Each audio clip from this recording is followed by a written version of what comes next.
Pia, diyan ka pinaglihi ni Kuya eh. Pugi kayo si Kuya. Hindi na gumagalaw.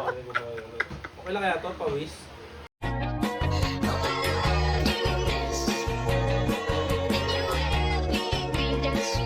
Kaya dinudulot sa higit ng paghahain sa iyong katawan. Init na init ka na.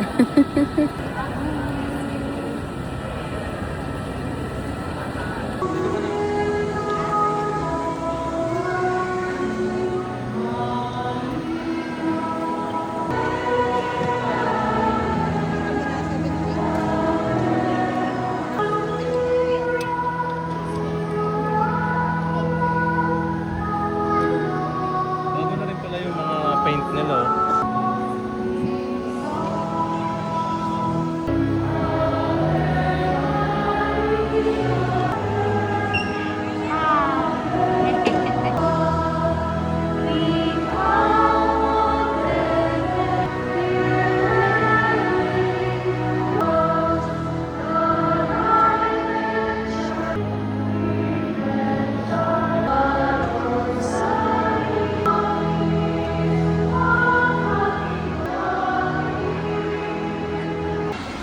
Ganda. Ayaw. Ayaw. Oh, let's go. Asan? Asan? Ayan, nakamotor si tatay.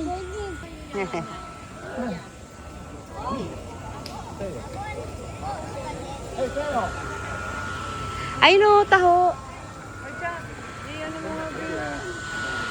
Daddy, nandito yung taho, nakamotor. Apugo ka? Ibili tayo mamaya na lang.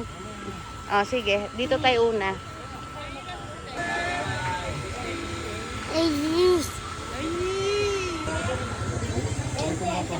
2, 3, 4, 5, Ay, pugo na lang ako. 6. Anin po? Taho. I want taho.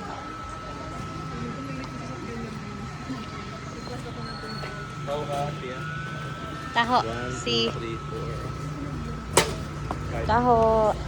Magkano ba? Yung malaki, ay, isa lang baso. 4, 5,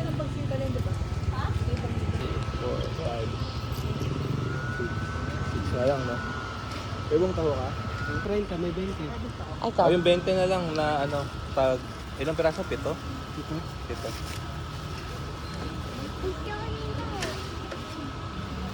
Siya yung pang sa 10 pesos siya.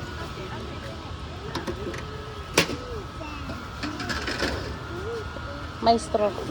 Meron yan. Ay, wala ko ito. Ay, wala straw.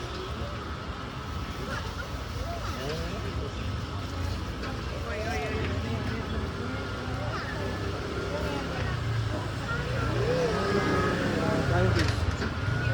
Thank you so much.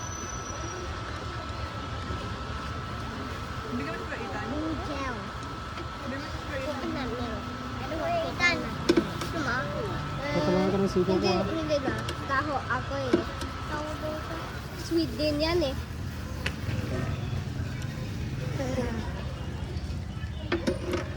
Gawin ko naman yan. Mayroong tapon dyan. Ngayon sabon Ah, dali, dali, Pio. Upo muna tayo. Dito, upo tayo dito. Ay. Yehey. Yehey.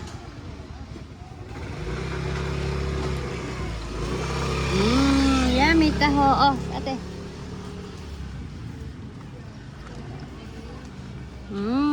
Ito.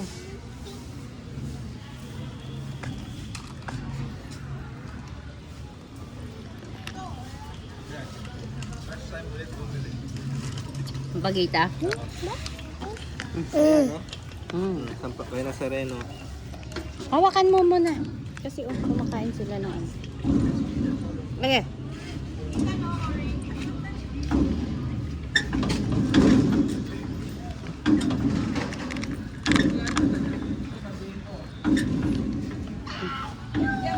Bigyan mo si ano, sila ano. Ay! Try tricycle. Diet ka ate.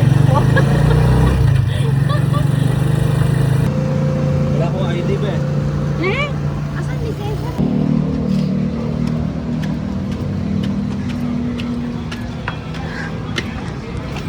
SM! Ay, buti na lang hindi tayo nagsasakyan. Kaya nga, ayoko naman. Napaka-traffic. Yun o, traffic, boy. Mas okay pa mag-commute. Traffic. Date, date. Nakatakas.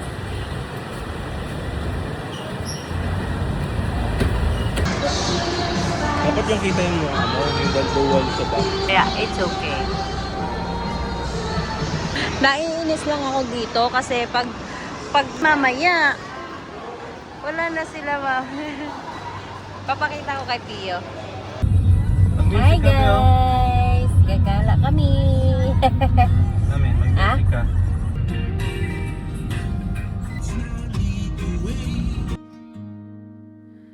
Malamig man ang simoy dito sa ibang bayan. Unti-unti rin naming natutunang masabayan. Tahimik na umaga, kape sa aming mesa. Kasama ang pamilya, kumpleto ng saya. Mga yapak sa parke, tuwing spring ay dumating. Matapos ang mahabang lamig at hangin kay tindi. Simpleng lakad lang, pero ang saya sa puso. Sa maliliit na bagay, doon ako buo. Hindi man madali ang araw-araw, pagod man minsan, tuloy lang ang galaw. Kasama ang asawa, sabay kaming lumalaban sa munting tahanan. Dito ang aming tahanan. Ako'y isang stay-at-home mom dito sa Canada. Tahimik mang buhay pero punong-puno ng saya. Walang katapusang gawain bahay araw-araw, pero sa yakap ng pamilya napapawi ang pagod ko't lumbay.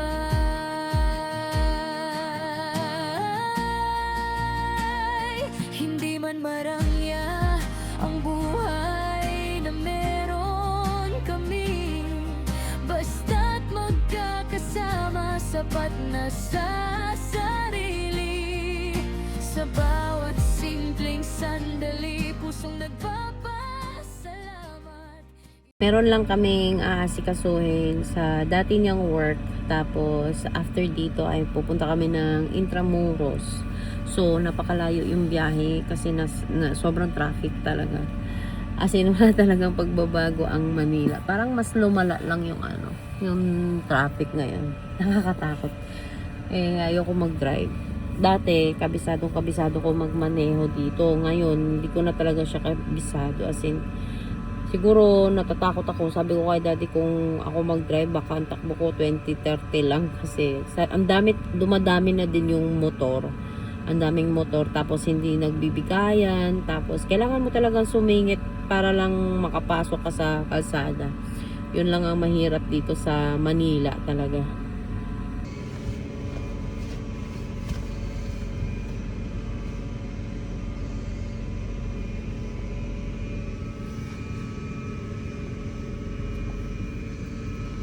So, update lang guys.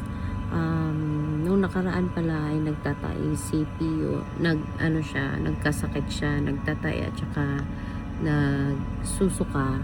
So, hindi ko alam kung may nainom ba siya na tubig na hindi distilled. Kasi minsan kasi pag nasa labas sila, hindi ko sila nakikita ko ano yung mga iniinom nila. Pero meron naman kaming distilled water, Wilkins. Pero nung nasa Canada pa kami, sinabihan na talaga kami na bawal talaga kami uminom ng tubig dito na hindi distilled. Pero itong batang to, hindi ko din sure kung sa tuwing pinapaliguan ko siya ay nakakainom siya ng tubig. So nagsuka siya at saka nagtatay. And buti naman hindi naman siya ganun katamlay talaga. Pero ayaw niya kumain kahapon at saka nung nakaraang araw. So kanina pa siya umaga kumain, pinakain ko siya kanina pero konti lang, pero at least meron na siyang kinakain. And ang last niya na suka ay kanina madaling araw. Nagising kami ng 1:00 kasi jet lag pa din kami hanggang ngayon, gising pa din kami. And what time na? 9 a.m. na dito. So hindi pa din kami natutulog. Kaya sabi ni Daddy, mamaya subukan talaga natin na hindi tayo matutulog para ay yung magiging normal na ulit yung tulog namin. Kasi mahirap ang jet lag. Masakit siya sa ulo, mabigat siya sa ulo. And yeah, lagi kaming gising sa madaling araw. So ito siya ngayon. Tulog sila kasi iiwan sana namin sila. Kaso nga sabi ko kay Daddy, hindi ko pwedeng iwan yung mga bata, lalo na si Pio kasi nga ay may sakit. Nag-aalala ako kapag ganun. So ngayon, hindi ko muna siya pinapainom ng gatas kasi kapag sa tuwing na binibigyan ko siya ng gatas ay nagsusuka siya. So iniiwasan ko muna siyang bigyan ng gatas. So ang pinapakain ko muna sa kanya ngayon ay Skyflakes, tinapay at saka yung kanin. So far naman hindi siya nagsusuka kapag ganun ang Tapos pinapainom ko na din siya ng Pedialyte. So yun lang ang mahirap, no. So sa mga pauwi ng Pilipinas galing ng ibang lugar o galing sa Canada, tapos may mga bata kayo, even kayo kahit na adult kayo, huwag kayo uminom ng tubig dito kasi iba na yung timpla ng ating tiyan. So kailangan tayo mag-iingat para hindi masisira yung ating bakasyon. So ngayon na ganito yung nangyayari kay Pio, medyo sira yung bakasyon kasi syempre ay tinututukan ko siya ngayon na tinitignan ko talaga siya. And ang kagandahan lang talaga ay hindi siya ganun katamlay. So yeah, iwasan natin uminom ng tubig sa mga, kahit sa mga kanto-kanto, yung mga ganun, iniiwasan muna namin talaga kasi parang kumukulo yung tiyan namin. So hindi naman to sa pag-iinarte, no, na porque galing kami sa ibang bansa. Kahit gustuhin man namin uminom ng tubig na normal dito, pero parang ito nga, si Pio, subok na namin na nagtaisuka siya. So ito lang yung masasabi ko sa inyo, ingat-ingat na lang tayo talaga sa mga kinakain namin kasi hindi kami kumakain ng mga street foods gaano, iniingatan namin kasi mahirap na, baka ay alam mo yun, imbis na magbakasyon magiging malungkot yung bakasyon. So yeah, after dito sa opisina ni Daddy ay aalis na din kami kaagad kasi si Kuya ay iniwan lang namin sa bahay kasi ayaw niya sumama. So sobrang init dito sa Pilipinas, guys, kasi sobrang init. Kakaligo ko lang kanina, pagkalabas ko sa CR, pawis na agad ako. Hindi ko alam talaga kung yung katawan lang kasi talaga namin ay yung katawan namin ay siguro naka-adjust na talaga sa Canada, tapos pagdating namin dito ay para kaming nabibigla sa init. But we are happy and na nandito kami. Kahit na ganito kainit ang bansa, mas gusto namin dito. Mas gusto ko dito, mas masaya ang Pilipinas.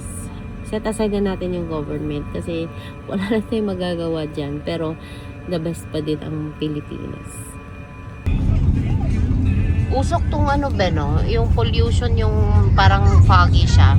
Oo, usok yan. Sa dami ng diesel na sasakyan dito. Parang naging China tuloy yung Manila. Hindi na ngayon, China malinis. Benondo. Aray.